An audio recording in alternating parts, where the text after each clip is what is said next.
দীর্ঘ ৩৩ বছর পর জাহাঙ্গীরনগর বিশ্ববিদ্যালয়ের কেন্দ্রীয় শিক্ষার্থী সংসদ জাকসুর নির্বাচন অনুষ্ঠিত হতে যাচ্ছে, যা শিক্ষার্থী রাজনীতিতে এক নতুন অধ্যায়ের সূচনা করেছে।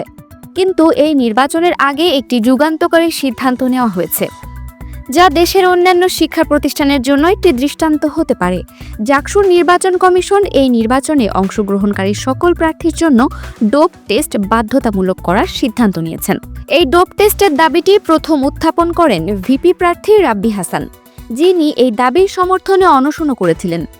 তার এই সাহসী পদক্ষেপ সাধারণ শিক্ষার্থী এবং অন্যান্য প্রার্থীদের মধ্যে ব্যাপক সমর্থন লাভ করে।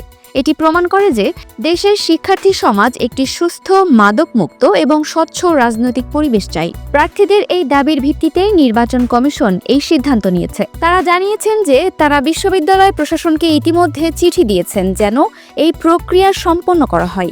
এই সিদ্ধান্তটি জাহাঙ্গীরনগর বিশ্ববিদ্যালয়ে একটি মাদকমুক্ত ক্যাম্পাস এবং সুষ্ঠু নির্বাচন নিশ্চিত করতে একটি গুরুত্বপূর্ণ পদক্ষেপ হিসেবে দেখা হচ্ছে।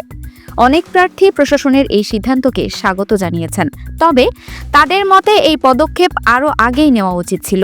তারা মনে করেন ডোপ টেস্ট একটি সুষ্ঠু ও নিরাপদ ক্যাম্পাস পরিবেশ নিশ্চিত করতে সাহায্য করবে। তারা আরও চান যেন ডোপ টেস্ট প্রক্রিয়াটি সহজ হয় এবং এতে প্রার্থীদের কোনো অসুবিধা না হয়। দীর্ঘদিন পর অনুষ্ঠিত হতে যাওয়া এই নির্বাচনটি জাহাঙ্গীরনগর বিশ্ববিদ্যালয়ের শিক্ষার্থীদের জন্য একটি বড় সুযোগ। এটি তাদের গণতান্ত্রিক অধিকার প্রয়োগ করতে এবং তাদের ভবিষ্যৎ নেতৃত্ব বেছে নিতে সাহায্য করবে। জাকসুর নির্বাচন আগামী 11 সেপ্টেম্বর অনুষ্ঠিত হবে।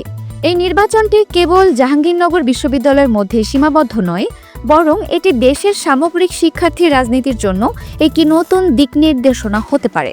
জাকসুর নির্বাচনের এই ডোপ টেস্টের সিদ্ধান্তটি দেশের অন্যান্য বিশ্ববিদ্যালয় এবং রাজনৈতিক দলগুলোর জন্য একটি বড় উদাহরণ হতে পারে। এটি প্রমাণ করে যে রাজনীতিতে স্বচ্ছতা এবং নৈতিকতা নিশ্চিত করতে এই ধরনের পদক্ষেপ নেওয়া সম্ভব।